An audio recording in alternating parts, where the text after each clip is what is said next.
Okay, I see the participant list number has stabilized, so let us start. I welcome you to the 10th EDITS webinar. Today's topic is on demand-side policies for sufficiency, particularly in the context of reducing overconsumption, and the barriers and policies that could promote constraining consumption at an upper floor of sufficiency. My name is Arnulf Grübler from IASA, and I will serve as moderator for this webinar. The webinar is planned for 60 minutes, and I hope we can wrap up punctually at the end of it. For those who have not attended an EDITS event yet, it is also my job to basically familiarize yourself with EDITS. So let me allow 2 minutes to introduce EDITS. EDITS stands for Energy Demand Changes Induced by Technological and Social Innovations. And it's a research network coordinated by RITE in Japan and IASA in Austria, and primarily funded by METI, the Japanese Ministry for Economy, Trade and Industry. The goals of this EDITS network are threefold.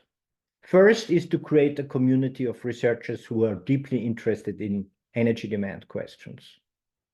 Energy demand has been for a long time the stepchild of energy research, and this is a collective effort to somehow redress the balance and put more emphasis on demand side, as opposed to the traditional focus on supply side measures. And through this collaboration, we try to encourage exchange of ideas, data, methodologies, and policy analysis. A second specific aim of EDITS is to improve the state of art of energy demand modeling. This is a very scientific kind of objective, but in our view, in order to improve the discourse and also to provide meaningful and feasible policy recommendations, we need to improve first our methodology and our understanding of this complex phenomenon of energy demand. So therefore, this second objective of trying to push the frontiers of methodology and understanding of energy demand. And the last objective of EDITS is to improve the communication with policymakers and the general public at large. New insights, new framings, new concepts, new policy assessments are all ways to better communicate the potentials of demand-side interventions in societal and environmental goals. So, after this introduction, let's turn to the topic of today's webinar. The title is Demand-Side Policies for Sufficiency, a Multi-Solving Strategy. Let me welcome and thank our presenters, Frauke, Johannes, and Carina, for agreeing to speak to us and presenting some interesting kind of results from their research and kicking off, hopefully, an interesting kind of discussion. Let me introduce the speakers. Frauke Wiese is Associate Professor for the Transition of Energy Systems at the University in Flensburg in Germany. She's leading a multidisciplinary research group on energy sufficiency, and her research focuses on energy systems analysis and demand-side modeling, as well as sufficiency policy. Johannes Thema is a senior researcher with the Energy Policy Research Unit at the Wuppertal Institute for Climate, Environment and Energy, and he's also part of the Energy Sufficiency Research Group and focuses on integrating sufficiency policies into sectorial demand models. Carina Zell-Ziegler is a senior researcher in the Energy and Climate Division of the Oeko-Institut, and her research focuses on energy sufficiency, in particular its savings potentials and policy instruments for its implementation. So, before giving the floor to the speakers for some 30 minutes, in order to allow sufficient time for discussions afterwards, let me remind you of the format of this webinar, which is specific. During the webinar, your audio and video are deactivated, so you cannot interact with the speakers during their presentations. After the presentation, we open the webinar up for discussion. And in this discussion session, you have two possibilities. First, raise your hand. This is an icon on the bottom of the screen, and this will allow you to physically interact with the audience. The second possibility is there is a panel called Q&A, questions and answers, which is like a chat kind of framework in which you can pose your questions, will be addressed by the speakers. So there's no need for direct oral interaction, but will be a written interaction. So these are the two options for you later on. So without further ado, let us turn now to our speakers. So thank you again for coming and telling us about your research. Frauke, Johannes, and Carina, the floor is all yours. We all look forward to your presentation. Thanks a lot. Thanks a lot for edits organizing this, and thanks a lot for all of you who joined, for your interest. We will talk about demand-side policies and especially sufficiency. Sufficiency is a strategy to get into the fair consumption space between overconsumption and underconsumption. You can move to the next slide. Which includes all sectors of living. Next slide, Johannes. In our research group, we define sufficiency as a strategy for reducing in absolute terms consumption and production levels. So it's important that it's not only about consumption, it also concerns production. Through changes in social practices, so that's important because it emphasizes it's not just about individual behavior.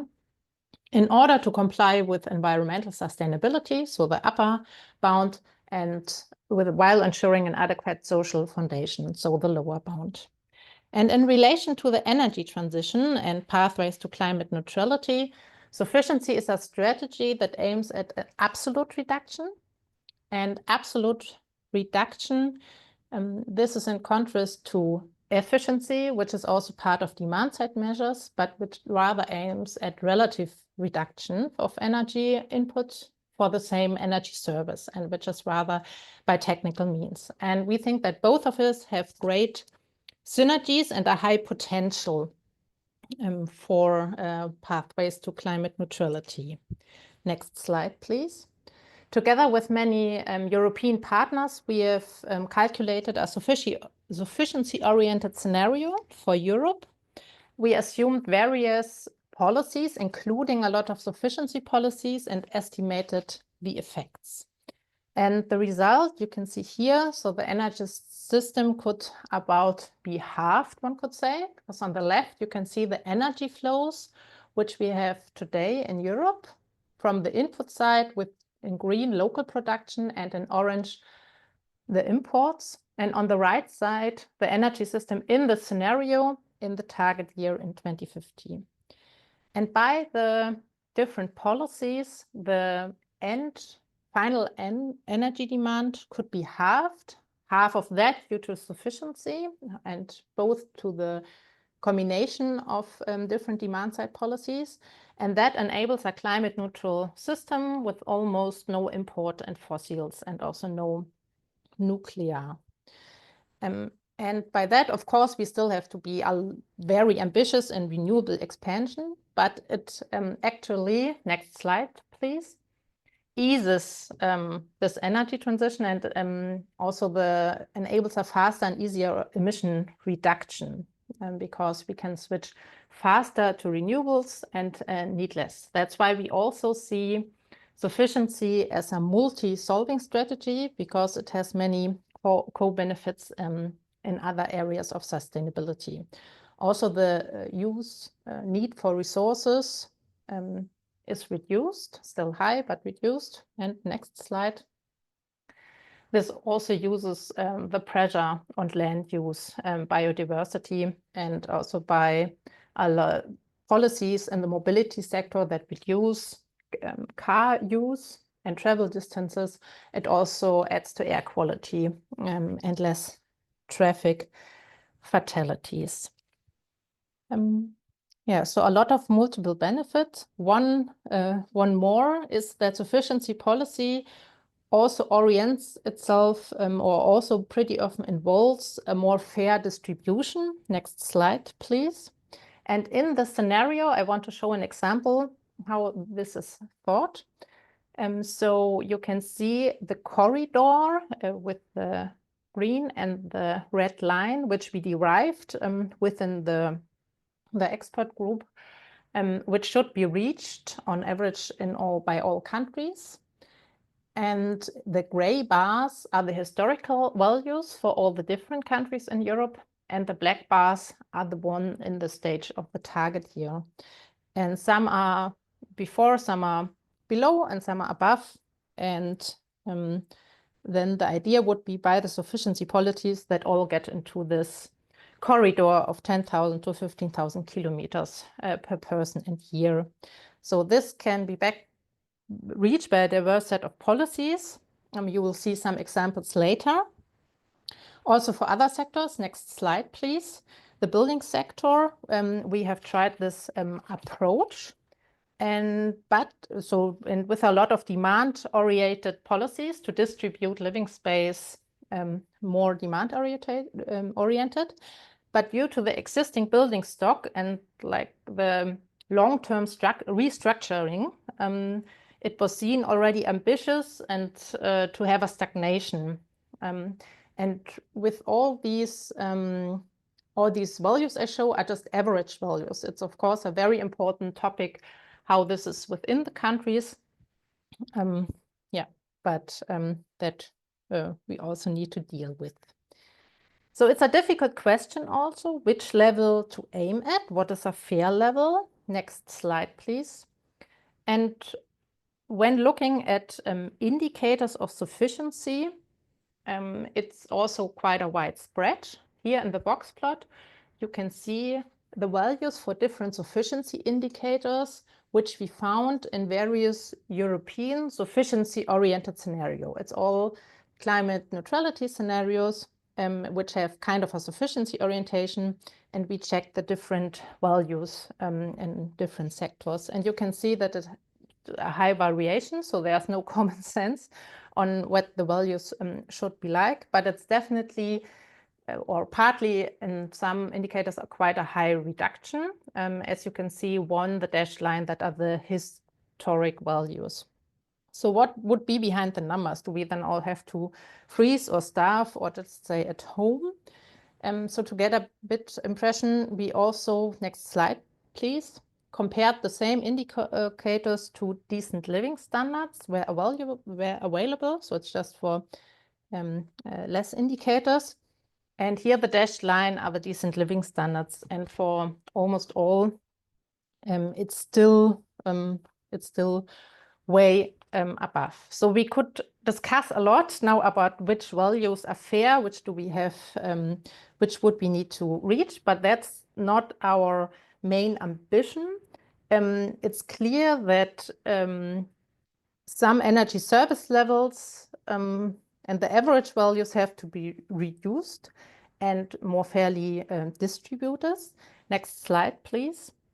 And our main question now is, so we are far away from that. So all steps are already in that direction, are really necessary and really good.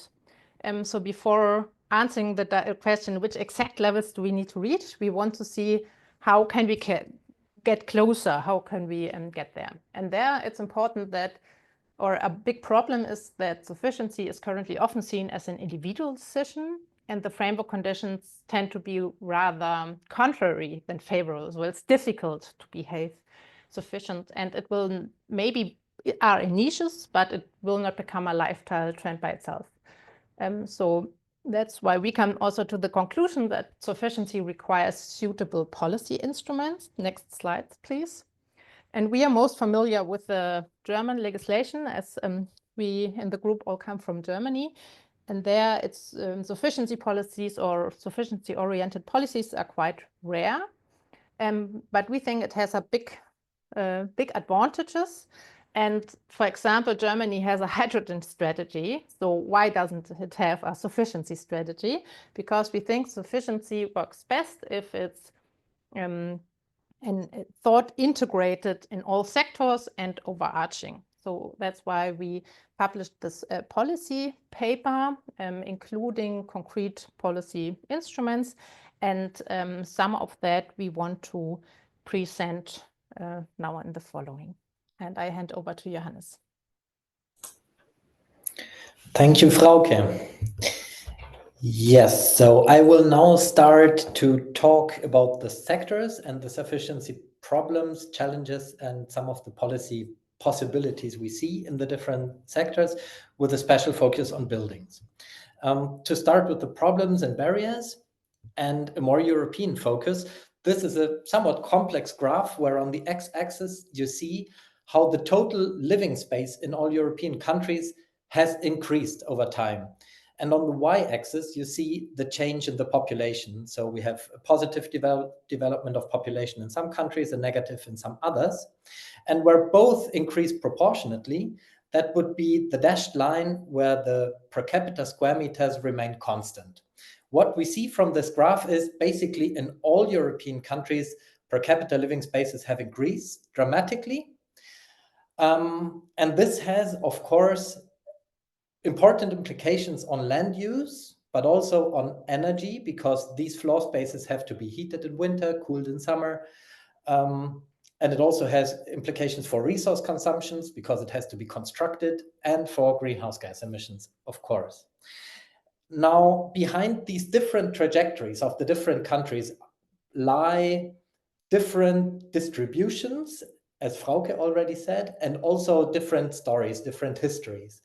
And without being able to cover all of them, I now focus on this center, as Frauke said, the case of Germany, which we are most familiar with, but it's kind of representative for this group of countries in at least Central and Northern Europe. So what we see is definitely that we have more new construction in these countries than population increases. And most of these new buildings that are being built, namely 72%, are single family houses, precisely the form of buildings that consume most space. And it is in the German case 37 hectares of new land use per day, which is used for this. And a large part of this land use is actually sealed. And half of this land use is constructed in regions which are shrinking in population. So this is peculiar and has to do something also with the incentives for the municipalities which are competing for inhabitants. So we could discuss on this later on. This has, as said, implications for energy and greenhouse gas emissions. And we see that this additional construction is mainly coming from single family homes, not only, but a large part. And since around 2010, in the German case, we even have more single family homes than families, that is households with underage children. So this is a peculiar development. And it's often argued that we need more construction because of a housing shortage. And this is known generally, especially from urban regions where there is difficult market situations.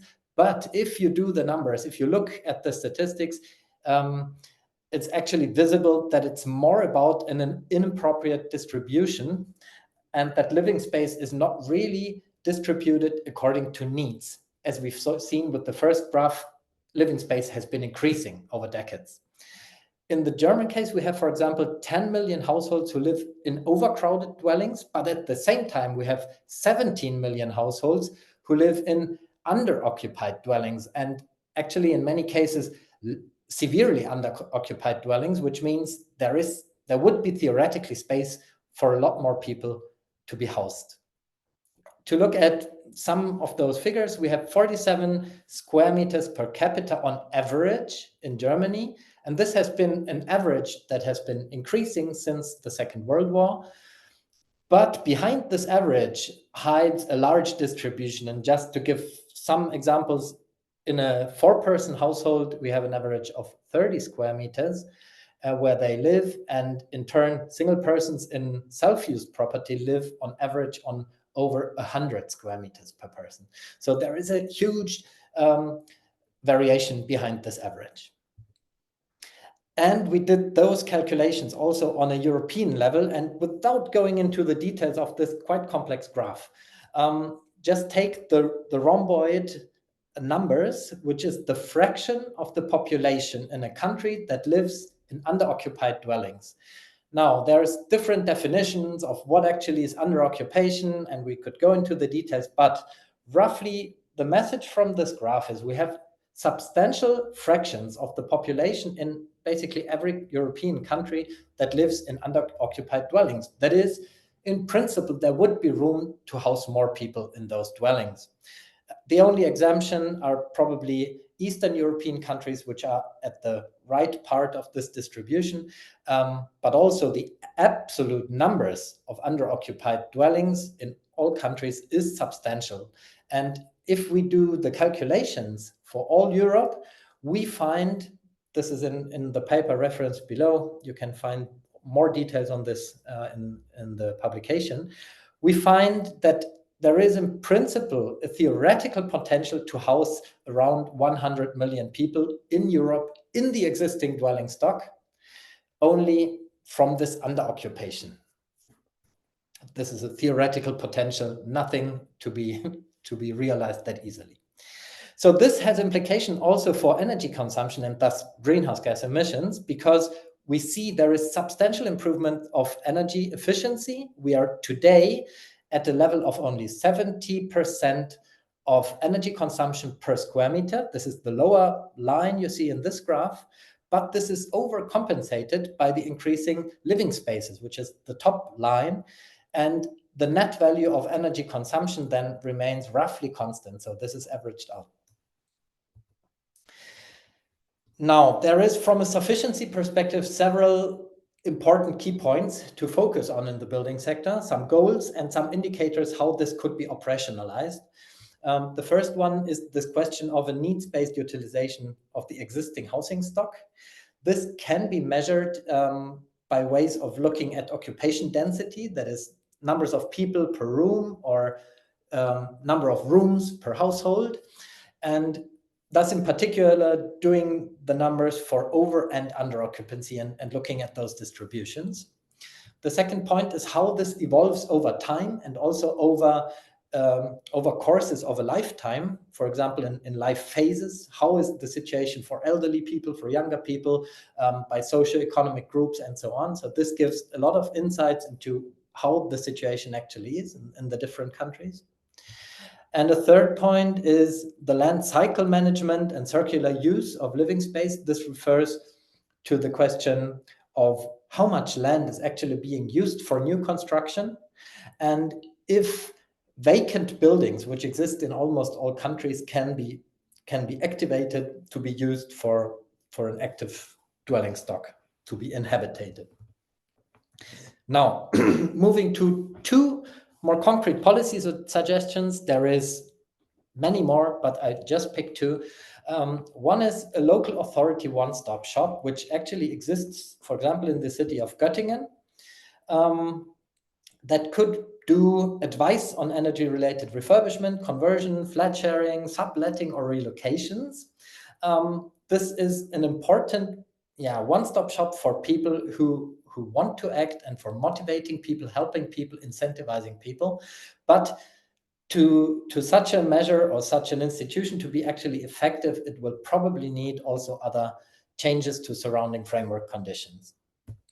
A second very successful option are occupancy specifications or occupancy requirements. You may have heard of these. One example is of such a requirement is a minimum occupancy equal to the number of rooms minus 1.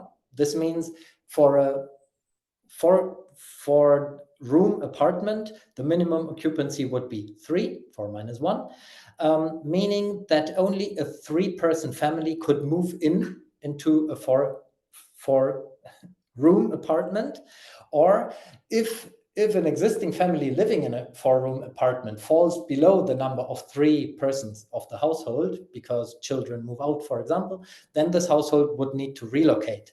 And there is then a socially organized deadline for relocation. This household is offered alternative options to move into, and the household needs to relocate. This might sound strange for some, but it's actually existing and widespread in Switzerland in more than 70% of all cooperative housing in Switzerland, in all municipal flats in Zurich and in Bern. And this is a non-negligible number. For example, in Zurich, it's in total 25% of houses which fall under this non-profit scheme and thus have these occupancy requirements, which are actually very welcomed by the occupants, because in turn they are offered lifelong guaranteed secure housing. So what are effects of this? We see that there is actually 10 square meters higher per square meter living space in the private housing stock, and in this non-profit housing stock it's respectively lower. And interestingly, this stems especially from the very large dwellings where these requirements actually kick in. And in the private stock, apparently there is many more households which live on very large spaces, but in the non-profit housing, this is regulated by the occupancy requirements, but as said, very, very accepted by the occupants. So some policy suggestions on a more higher level. From a sufficiency perspective, there is a need for demand-oriented distribution of living space. So this goes to regulations which need to be oriented into these directions. The need for a creation of small and affordable flats, because there is a shortage in many housing markets of small flats. And one option for this might be also remodeling and the splitting of existing dwellings, and especially single-family houses, which in turn needs respective policy frameworks and subsidy schemes also. One important point for this is also a right to exchange flats without rent increases, because this is one main barrier for many people who want to downsize their living, want to move from a large apartment to a small one. And there is this barrier of they would pay even higher rents for going to a smaller apartment. So this needs regulations.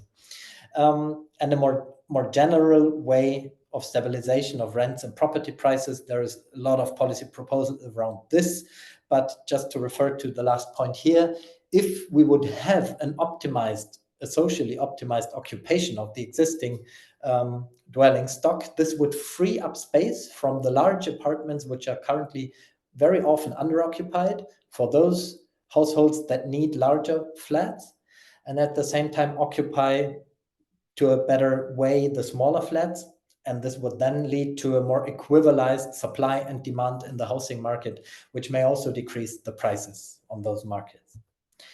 And finally, this might be a specific point for the German system, but also true for others. These municipalities in Germany, at least, have an incentive to create more single-family housing and more new construction of single-family houses for attracting new inhabitants to the municipalities. And this is, of course, then leading this trend to even more single-family houses, while we have a decreasing trend in the number of families. Okay, a short sigh before the next sector.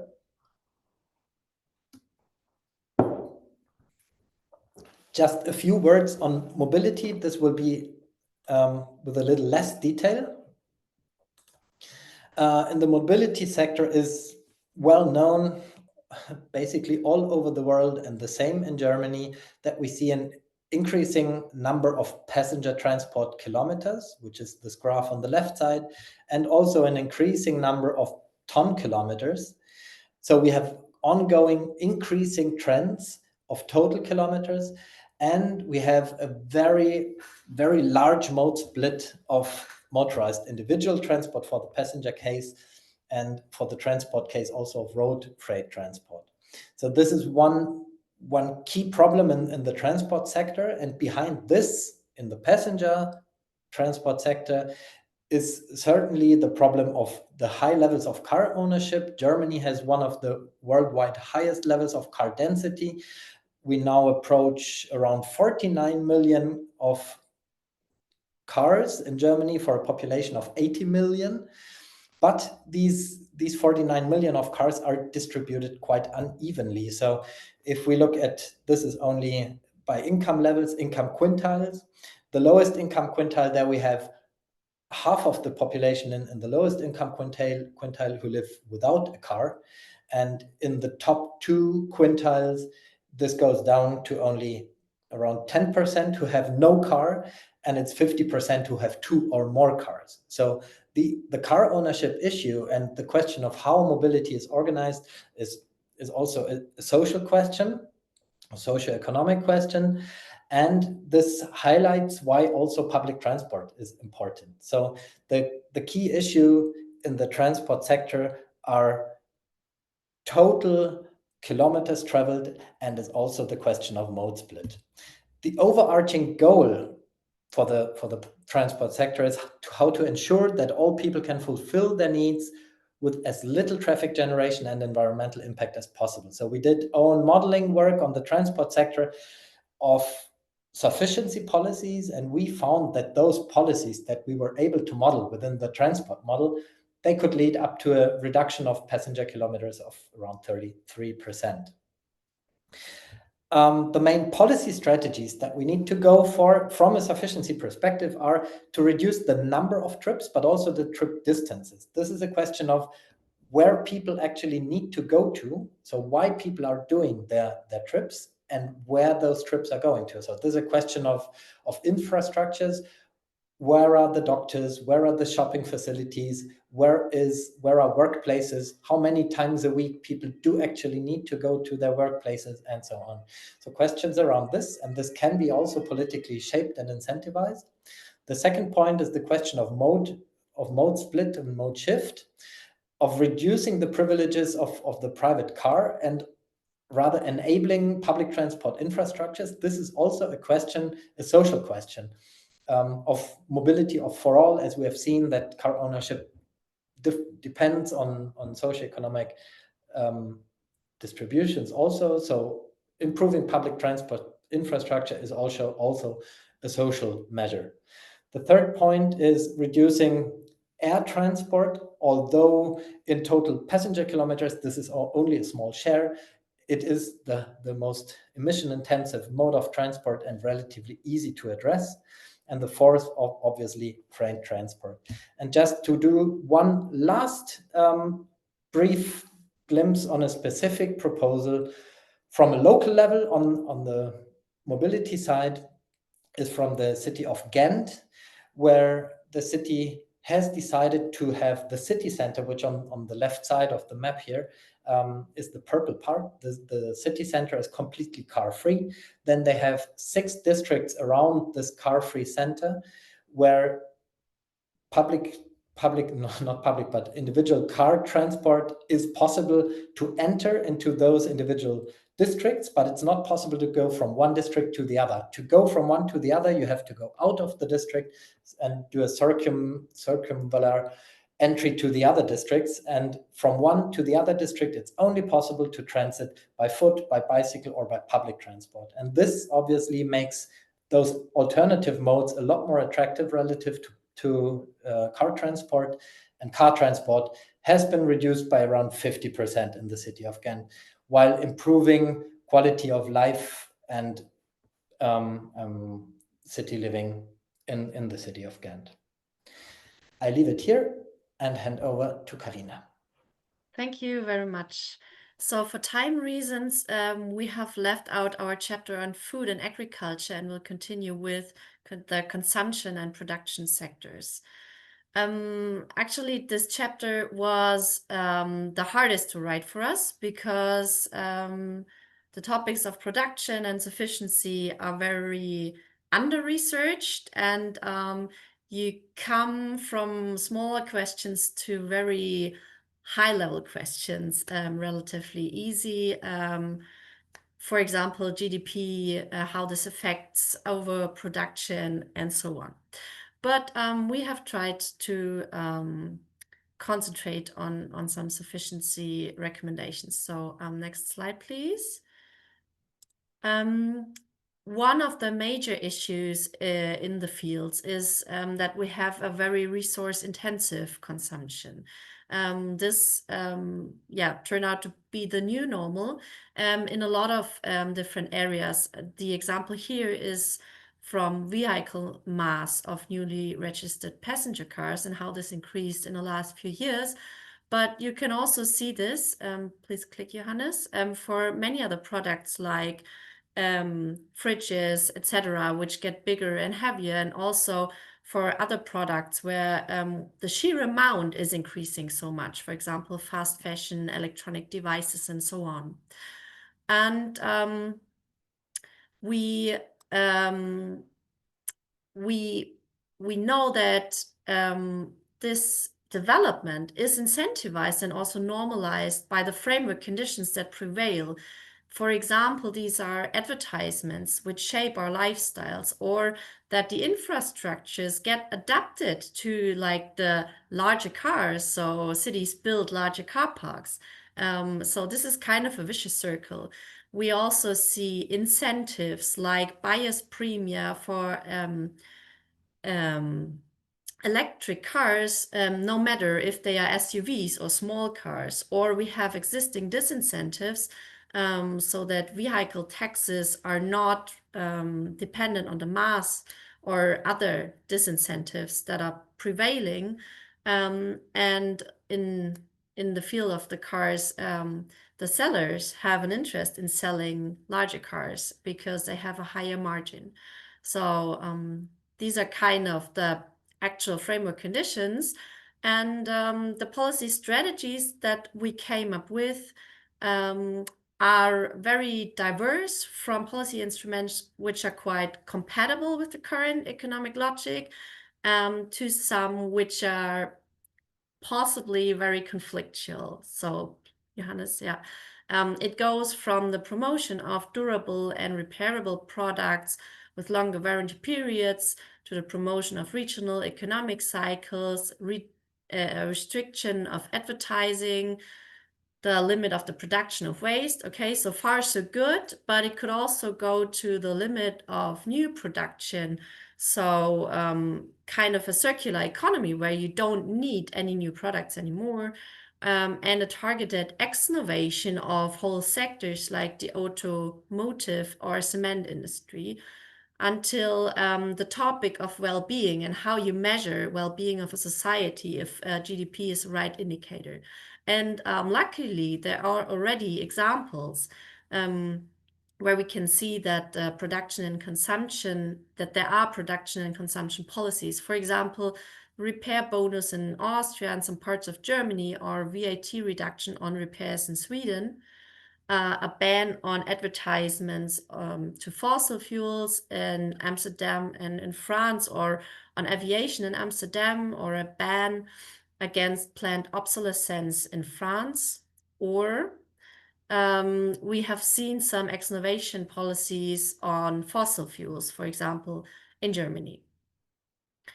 And yeah, this is the policies that we selected for this German strategy on sufficiency. But we have, over the years, as I think Frauke said in the beginning, collected a wide range of sufficiency policies. At the moment, we have a database with 350 sufficiency policies in there that you can find on our website. And we hope that it's helpful and that you can get ideas in that there's a lot of sufficiency policies, that there is a wide range of different instruments that you can address sufficiency. And from that, you can develop a policy mix like we tried in the sufficiency strategy. And with the sufficiency policies in there, we also provide additional information. For example, implementation examples, where we just showed some, but we also provide quantified energy and GHG reduction potentials, where we found them in the literature matching with the policy instruments. And we even have a separate database on sufficiency potentials for Germany. And we also included co-effects like increased revenues for cities, for example. And we did a feasibility analysis with the impact chain method for over 80 transport policy instruments in a database. So there is a lot of potential to develop this further, and we also invite you to collaborate on this with us if you like. So please get in touch with us. So I have one more study that I want to present to you that we did in the last years. It's on the question, who wants to have sufficiency? Because often the story is people don't want to reduce, people don't want to lose their freedom.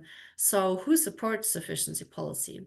And we have analyzed climate citizen assemblies. These are representative parts of the society who were selected in the different countries and who had to come up with recommendations on how to decarbonize their country or the EU as a whole. And in our analysis of these reports, we found that the citizens recommend much more sufficiency policies. On average, 39% of all their recommendations are sufficiency compared to what the national governments do. So in the national energy and climate plans, there was only 8% on average. And you can see the distribution among the countries in the figure, what the countries actually have implemented and plan to implement until the mid of the century, or until, medium-term policies. So there's a huge difference, and you cannot say that people are not willing to have sufficiency policy if they are asked what policies we need for decarbonization. And another aspect that the literature has shown is that sufficiency is also very hard to take away if it's already implemented. So we really need those implementation examples of sufficiency, or take a simple example as a pedestrian zone, for example. Nobody wants to take it away if people are used to less noise and better air quality and more green in a city.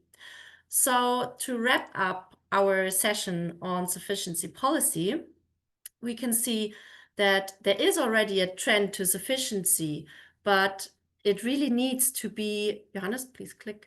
It really needs to be significantly supported by broad and concrete sufficiency policy to unfold its potential.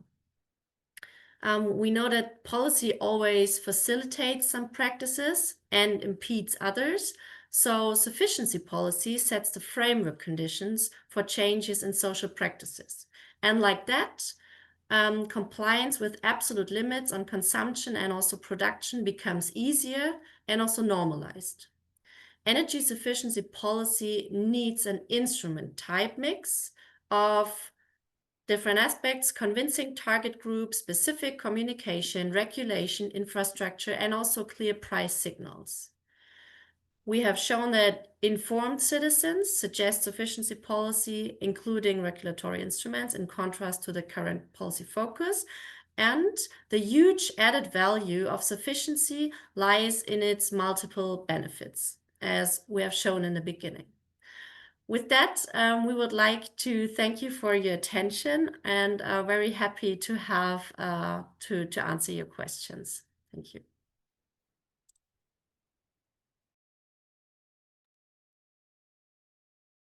Okay, 15 left. So what? I have one raised hand, and I see one question in the Q&A session. So I propose to proceed first with the Q&A technical question. Who wants to answer it? It's on the linkage whether electrification explains the increase in car weight. So perhaps Johannes, you want to give some musings on that.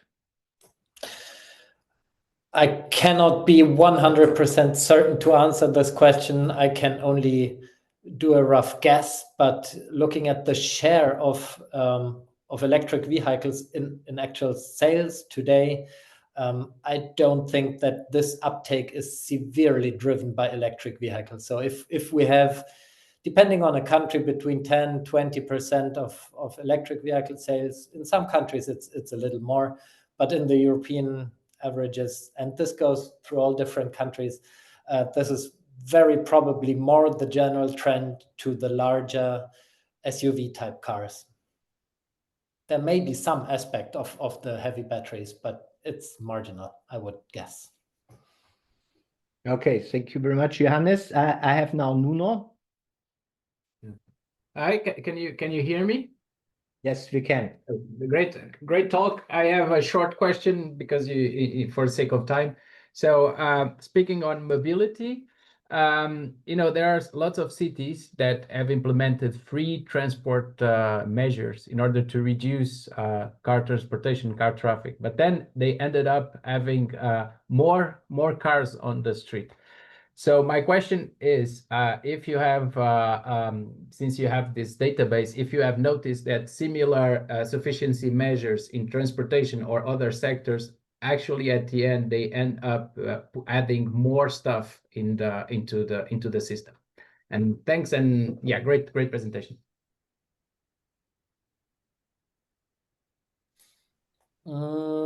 Difficult to answer, at least from the side. Sorry, Frauke, if you wanted to go. Yeah, I try part of the answer, then you can add on it. I don't know what exactly you refer to, but one example where you say sufficiency policy might add even traffic. So that might be the example of the €9 ticket in Germany, where the transport volume were raised. So more people being using public transport, doing more distances probably. But that was also an effect of it was made possible for more people to have kind of mobility. So it was kind of maybe also addressing the lower level of sufficiency. And that also shows how important it is to have a instrument mix.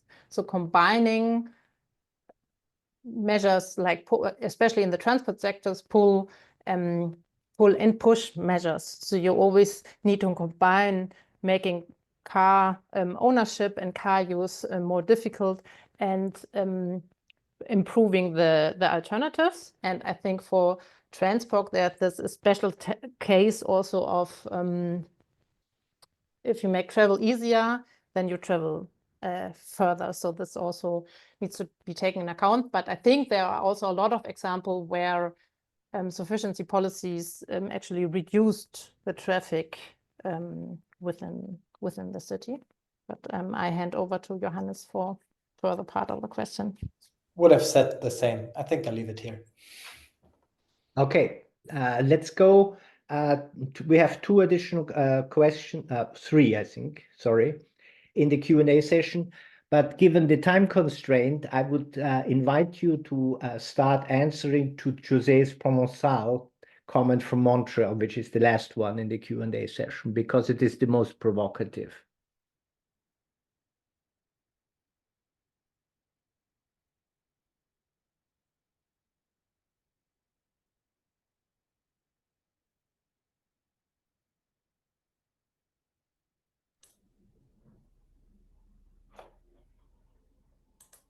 Carina, you want to go? Yeah, it's a very broad question. So I just thought that maybe it's convincing that the IPCC has picked up the sufficiency topic and described what sufficiency policies are, and that we need them for decarbonization. Maybe the argument is stronger that you want to lower the pressure from the renewable expansion or the need for energy import. So I think answering this for a different country is a bit hard if you're not so much into the actual discourse, but that sufficiency is seen as an individual issue. I mean, this is from the history of the concept, I think, and this has been the issue in many places. And I hope that that the concept of sufficiency as an upper and a lower limit, and the idea of the corridor that Frauke showed, will show that it's not only about deprivation, about reduction, but that it's about like having a more just distribution of the energy and the resources that we have. So maybe linking the climate topic to biodiversity, to social climate, climate justice, and other issues like health, maybe to build alliances on that will help. Yeah, and I think, if I may add to that, the multi-solving character is here quite decisive. So as soon as you take other targets serious, like there are quantitative targets for resource use reduction and also land use and stuff like that, and then also health targets. If you really want to reach all that goals, you need strategies that add on many of these points, and their sufficiency as you could formulate it as an additional tool, but also as a quite framing decisive tool, offers a lot of opportunities that actually benefit well-being of in many areas for many people. So that is one convincing stream of argument, I would say. And maybe just to quickly add on that, if you allow, Arnulf, this question of sufficiency being regarded something individual, something of individual behavior or lifestyles or voluntary lifestyles or even voluntary simplicity. So all these concepts are often related to sufficiency. That's the same case in a German discussion or in a European discussion, I guess, than in a Canadian one. But you can actually draw parallels also to other concepts like efficiency. Efficiency investments also have to be done by individuals, by businesses, and so on. But in order to make this happen, the conducive frameworks need to be there. So it needs to be a right incentive framework. Maybe it even needs regulations. It needs whatever informations. It may need infrastructures. It needs advice, whatever. So this is something very similar also for the sufficiency case. So obviously, in the end, in many cases, it is individual decisions, but it is individual decisions embedded in a framework. Let me add, I think, as a prerogative of a moderator, I think it's an important communication issue which is raised here. And I think, to me at least, Carina's argument is the most compelling, but we need more evidence to make a convincing narrative out of it. We are dominated by the economic paradigm that more is good. There's nothing more disastrous than this infamous hypothetical theoretical concept of utility, which doesn't exist, which cannot be measured, but it's dominant. So that means under conventional economic utility, the benefits to you increases with the logarithm of consumption. So there is no saturation. However, there is evidence that well-being is not utility. And we need to make clear that consuming more is not necessarily increasing your well-being. And there is evidence, but I think we need to assemble much more evidence. So this is clearly a task that is ahead of us as a community, and not only to our three speakers, but we should not forget it. It's important not only from a climate, to argue for sufficiency from a climate or a constraint perspective, or from a social equity perspective. Social equity actually is part of well-being. It is very, you will be very unhappy to live in a very unequal society with associated high crime rates. So this is I would just like to record it, that this is an important topic for us to consider as a community. Let us regroup the two questions from Patricia and Chuck, which were on buildings. Perhaps, Johannes, you can give a quick answer, because we are running out of time, unfortunately. Difficult to do everything in parallel. The question is here whether there is a potential for EU policy. I would say definitely yes. In a multi-level governance system where the EU plays a large role, there is definitely a role for EU policy, but there are other issues which are better done on a local level, like these kind of advice one-stop shops. That's clearly a local thing. When it comes to regulation, then I would say this is a question of EPBD, of EED, and so sufficiency aspect should well go into there. And there was another question further down below on NECPs, whether we did research on NECPs. And yes, we did. Carina presented some of this where we compared the outcomes from citizen assemblies to NECPs. So we also analyzed what is the level of sufficiency policy in NECPs. And one outcome that we had from this analysis is that in the NECPs, there are sections on renewable energies, there are sections on energy efficiency and on the energy governance, but there is nothing on energy sufficiency. So obviously, if there would be a chapter in the NECP template for countries to report this, that would also make a case for more reporting on sufficiency issues. So this is one thing how it could enter, but well, given the current majorities at EU level, it's kind of questionable whether this will happen.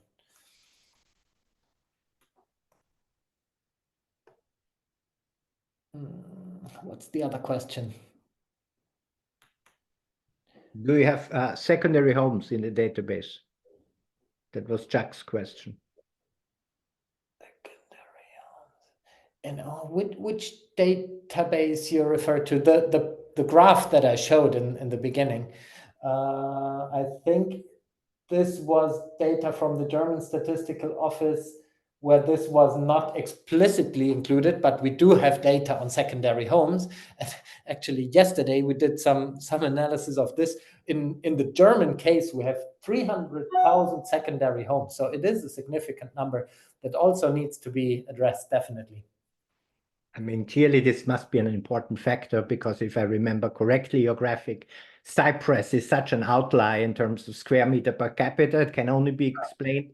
This is, you know, a tourist destination with a lot of rental homes. Exactly. Yeah, so these are the big square meters. Yeah. This is total floor space per country, and this certainly includes also hotels and vacation facilities. Yeah. Also, Greece scores very high, and Portugal and Spain. Yeah. Okay, ladies and gentlemen, there are more questions in the Q&A. So I invite Frauke, Carina, and Johannes perhaps to stay a little bit longer online and respond to these questions in writing. But in the interest of time coordination, I would like to wrap up this session. So thank you all for the presentation. I think it was an excellent presentation, stimulating a lot of interesting discussion. Thank you all for attending. There were 60 participants. And thank you all for your active participation. I apologize that we didn't have a chance to answer all of your questions. Until the next EdIT seminar, thank you so much. Goodbye and have a nice day, everybody. Goodbye.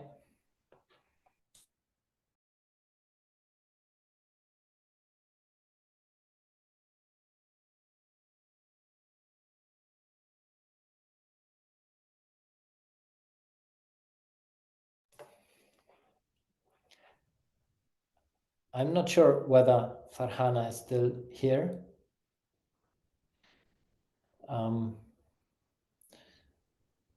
So Sophia will close the session, and thank you very much also from my side. Okay. And